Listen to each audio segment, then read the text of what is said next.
దిద్దుకోవాల్సిందిగా మేము కోరుతున్నాం. మరి మా మధ్య ఆంధ్రప్రదేశ్ సంయుక్త high court acting former chief justice, అదేవిధంగా నేషనల్ బీసీ కమిషన్ చైర్పర్సన్ అయినటువంటి జస్టిస్ ఈశ్వరయ్య గారు ఉన్నారు. వారిని సందర్భంగా తమ అభిప్రాయం తెలియజేయాల్సిందిగా కోరుతున్నాం. మిత్రులు, శ్రేయోభిలాషులు, వేదిక మీద ఉన్నటువంటి సోదరిమణులు, పాత్రికేయులు, ఈ యొక్క ప్రెస్ మీట్కి వచ్చినటువంటి మిత్రులందరికీ ధన్యవాదాలు. కొంచెం పూర్వపరాలకు వెళ్తే ఎలక్షన్స్ రాకముందు భారతదేశంలో ఒక పెద్ద చర్చ జరిగింది.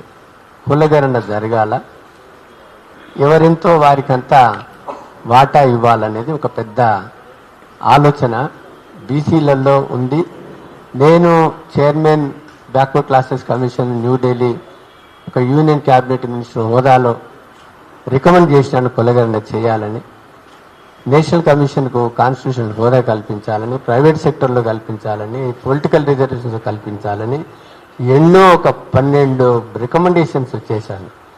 దాని తర్వాత మనకు బీజేపీ అనుకూలమైన భావజాలం ఉన్న పార్టీ కాదు ఆర్ఎస్ఎస్, బీజేపీ. ఇక్కడ బీఆర్ఎస్ కూడా వెలుమదొరల పార్టీ. కాబట్టి ఇక్కడ సామాజిక న్యాయమని తెలంగాణ సాధించుకొని సామాజిక న్యాయానికి, సామాజిక తెలంగాణ పోరాటం చేసినటువంటి యొక్క తెలంగాణ వీరులకే, తెలంగాణకు సాక్రిఫైస్ చేసినటువంటి ఎంతో మంది సోదరులకు కూడా వాళ్ళ కనీసం విలువ లేకుండా, ఎక్కడ సర్దుబాటు లేకుండా ఈ తెలంగాణ పోరాటం చేసిన వాళ్ళకి ప్రథమ అన్యాయం ఆ గవర్నమెంట్ చేయడం. దాని తర్వాత మనకి ఏ పార్టీ అనుకూలంగా లేదు అని ఇప్పుడు మేమందరం, నేను తిరుమలి కానీ, సోదరులు చిరంజీవులు కానీ, మురళీ మనోహర్ కానీ, నేను నేషనల్ లెవెల్లో కూడా బ్యాక్వర్డ్ క్లాసెస్ అన్ని సంఘాలతో కానీ 13 జనవరి 2024లో రాహుల్ గాంధీ గారిని కలిసి, మీరు మా యొక్క ఎజెండా భారత జోడ్ న్యాయయాత్రలో మీరు చెప్తా ఉన్నారు, మీరు కట్టుబడి ఉన్నట్లయితే మీ యొక్క పార్టీని ప్రక్షాళన చేసుకొని అక్కడ కూడా సామాజిక న్యాయం ఉండేటట్లు నిర్మాణం చేయండి. మీ 2 రాష్ట్రాలు ఉన్నాయి, తెలంగాణ, కర్ణాటక. అక్కడ వెంటనే కులగణన చేసి అక్కడ 69% తమిళనాడులో ఉన్నట్లు ఒక యాక్ట్ చేసి మీరు 9th షెడ్యూల్లో పెట్టమని ఆయనకు రిప్రజెంటేషన్ చేయడం జరిగింది. వారితో పాటు నేను 3 మీటింగ్స్లో కూడా ఇక్కడ లక్నోలో, తర్వాత పంచకుల, చండీగఢ్లో పాల్గొనడం జరిగింది. ఇచ్చి మేము సపోర్ట్ చేసినాము. భారతదేశంలో బీసీ సమాజం అంతా కూడా సపోర్ట్ చేసింది. తెలంగాణలో మేము ఈ ప్రభుత్వం రావడానికి మా వంతు మేము పాలు పంచుకున్నాం. కానీ ప్రభుత్వం వచ్చిన వెంటనే ఏదైతే ప్రభుత్వం రాకముందు వీళ్ళు ప్రగల్భాలు గల్పినారో, ఏదైతే మరి మనకు ఫోన్ ట్యాపింగ్ కేసు ఉందో, ధరణి ఉందో, లేకపోతే కాళేశ్వరం ఉందో, లేకపోతే ఏమున్నాయో ఇన్ని స్కాములు ఉన్నాయి, మేము బయట పెడతామని. ఎందుకు ఒక్క స్కామ్ బయట పెట్టలేదు? మీరు ఒక్క కేసు బుక్ చేయలేదు అంటే మీరు కాంప్రమైజ్ అయినారా, లేకపోతే మీరు లాలూచి పడినారా? ఎందుకు ఏ కేసులు పెట్టలేకుండా మీరు వాళ్ళతోనే సర్దుకుపోయినారు అంటే అందులో మతలబు ఉన్నట్లే అని మేము అనుకోవలసి వస్తూ ఉంది. దాని తర్వాత మీరు వెంటనే అప్పుడు ఉన్నటువంటి డీజీపీ మహేందర్ రెడ్డి, అప్పుడు మరి పోలీస్ జీప్లలోనే వాళ్లకు ఎలక్షన్ ఫండ్ కంపి అటువంటి యొక్క ఒక ఉన్న నెపము ఉన్నటువంటి వ్యక్తిని వెంటనే మీరు తెలంగాణ పబ్లిక్ సర్వీస్ కమిషన్ చైర్మన్గా అపాయింట్ చేసి అక్కడ మాకు విషమూలాలు అక్కడ మీరు నాటినారు. అక్కడనే అన్యాయం జరిగింది. మా బీసీ విద్యార్థులకు, బీసీ యొక్క ఎవరైతే ఉద్యోగులు రావాలన్నో అక్కడ అన్యాయం జరగడం మొదలు పెడితే అది కూడా ఇప్పటి వరకు కూడా ఇంకా తేరుకోని పరిస్థితి ఉంది. దాని తర్వాత మీరు చూసుకున్నట్లయితే ఇప్పుడే సోదరులు, మిత్రులు చిరంజీవి గారు దాదాపు మనకు ఎన్ని టోటల్గా ఒక 74 పోస్టులు ఉన్నాయి. కార్పొరేషన్లు కానీ, ప్రమోషన్స్ కానీ, ఇవన్నీ 74లో 51 ఫార్వర్డ్ క్లాసులు ఉన్నాయి. అందులో 33 ఒక్క రెడ్డి వర్గానికే ఉంది. 33 ఒక్క రెడ్డి వర్గానికే ఉంది. కమ్మలకు 2 ఉన్నాయి, బ్రాహ్మణులకు 5 ఉన్నాయి, ఇంకా అదర్ ఫార్వర్డ్ క్లాసెస్ 11. 51 అంటే 15% ఉన్న వాళ్ళకు 51% పదవులు నువ్వు పంచితే మేము 85% ఉన్న వాళ్ళకు 23 పదవులు మాత్రమే నువ్వు పంచావు. అంటే బీసీలు అంటే మీకు కనబడట్లేదా? బీసీల ఓట్లతో మీరు రాలేదా? మా ఓట్లు తీసుకొని మీరు రాజ్యం వేలి మాకు అన్యాయం చేయడం అంటే మేము చూసుకుంటూ కూర్చోవాలా? ఇంకెంతకాలం కూర్చోవాలా అనేది మా ప్రశ్న. దాని తర్వాత ఇంకొకటి, మన మిత్రులు చిరంజీవులు గారు ఇప్పుడు ఈ మినిస్టర్లు తర్వాత ఇవన్నీ చెప్పినారు. ఇవన్నీ ఇప్పుడు చీఫ్ మినిస్టర్ ఇప్పుడు పదవులు అందరికి ఇవ్వలే. ఇప్పుడు ఆయన చీఫ్ మినిస్టర్, ఆయన municipal administration, urban development, general administration కాకుండా ఇతర ఎవరికి మంత్రులకి ఇవన్నీ అన్ని శాఖలు చీఫ్ మినిస్టర్ దగ్గరే పెట్టుకున్నాడు. అంటే ఒక రెడ్డి మాత్రమే రాజ్యం వెళ్తున్నాడు, ఆయనతో పాటు ఇంకా 3 రెడ్లు ఉన్నారు. అంటే మేజర్ పాలన మీ చేతిలో, మీ కబంధాస్తాలలో ఉంది. దాని తర్వాత మనకు తెలంగాణ రాష్ట్రం చూసుకున్నట్లయితే ఎమ్మెల్యేలు 119 ఉంటే 67 ఫార్వర్డ్ క్లాసులు, ఓన్లీ మనకు బీసీలు మాత్రము 21 మాత్రమే ఉన్నారు. ఎస్సీలకు ఎస్టీలకు వాళ్ళ జనాభా ప్రాతిపదిక మీద పోతుంది. దాని తర్వాత మనకు గవర్నమెంట్ పీరియడ్ సంగతి మనకు సోదరులు చిరంజీవులు చెప్పినారు. జీపీల విషయం చెప్పలే. జీపీలు మొత్తం 36 మంది జీపీలు ఉన్నారు. 36 మంది జీపీలో 10 మంది రెడ్లు, ఇంకా మిగతా ఫార్వర్డ్ క్లాసులు 4. అంటే ఈ మొత్తం 22 మంది ఫార్వర్డ్ క్లాసులు ఉన్నారు. బీసీలు ఎస్సీలు ఎస్టీలు కలిసి 14 మంది ఉన్నారు జీపీలలో. అంటే జీపీలకు కూడా పనికిరామా మా వాళ్ళకి? తర్వాత హైకోర్టు జడ్జిలకు పనికిరామా?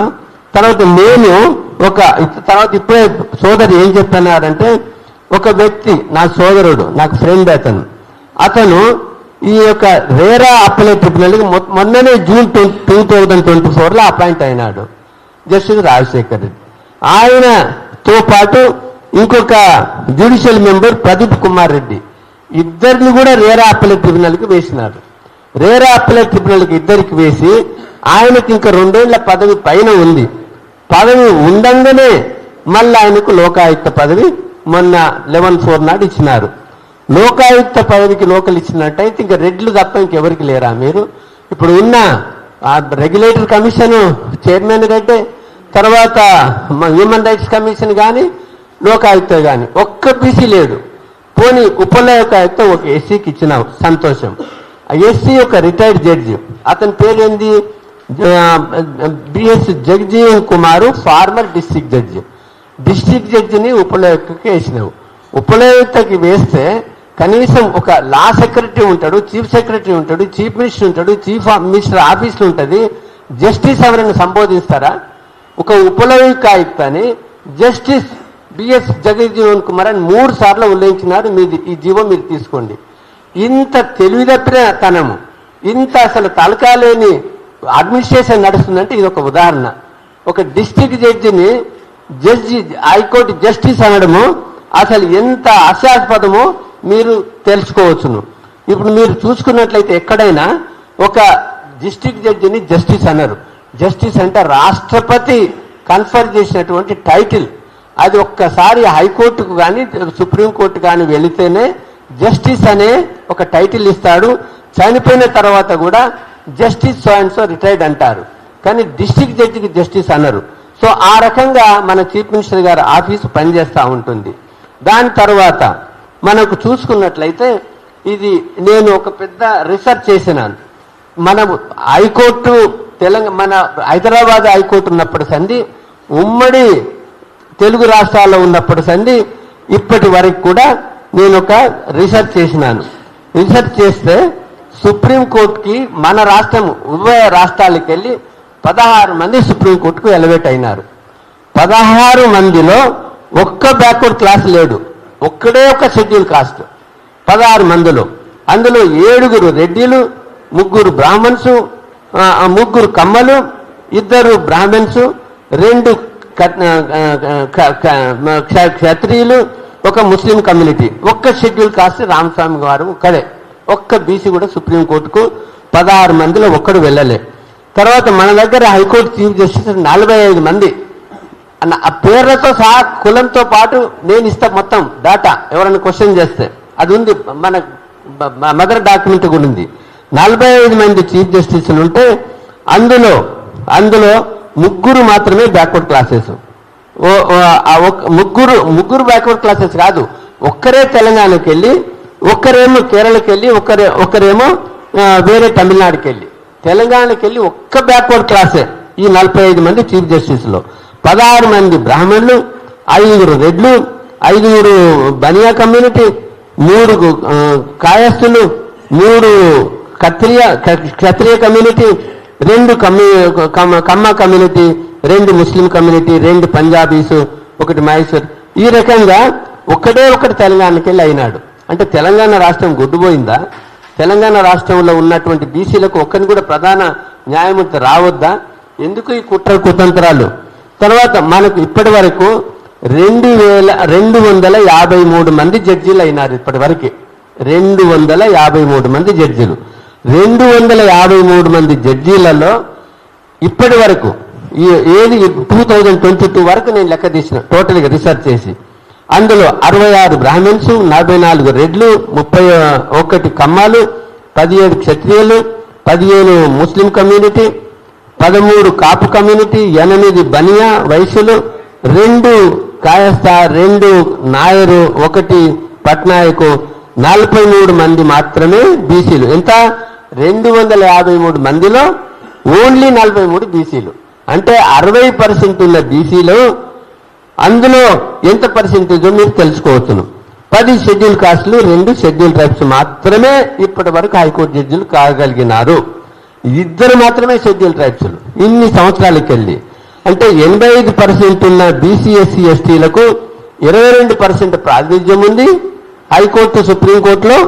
తర్వాత మనకు 22% ఉన్న ఫార్వర్డ్ క్లాసులకి లేదు, 15% ఉన్న ఫార్వర్డ్ క్లాసులకి 78% ఉంది. సో 85% వాళ్ళకి 22, 15% వాళ్ళకు 78. ఇది ఈ కులీన తత్వం అంటారు.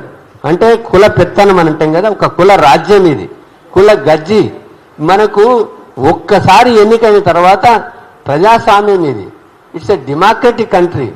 సోషల్ పొలిటికల్ ఎకనామిక్ జస్టిస్ అందరికీ రావాలది, ఈక్వాలిటీ అందరికీ రావాలా. ఈ యొక్క డెమోక్రటిక్ సిస్టంలో కుంటోడైనా, గుడ్డోడైనా, చదువొచ్చినోడైనా, చదువు రానివాడైనా, తెలివైనోడైనా, తెలివిలోనోడైనా అందరికీ ఉన్న ఓటు హక్కు ఒకటే విలువ. కాబట్టి ఆ ఓటు వల్ల ఒకటే ఉంది కాబట్టి అందరికి ప్రాతినిధ్యం రావాలా.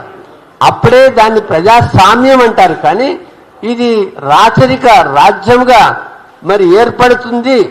మేము అందుకనే రాహుల్ గాంధీకి మేము రిప్రజెంటేషన్ చేస్తున్నాము, ఇదివరకు కూడా చేసినాము.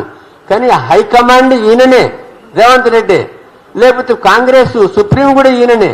అట్లా అన్నట్లు ఇప్పుడు ఆంధ్రలో ఇవ్వాలనే వచ్చింది. ఏది?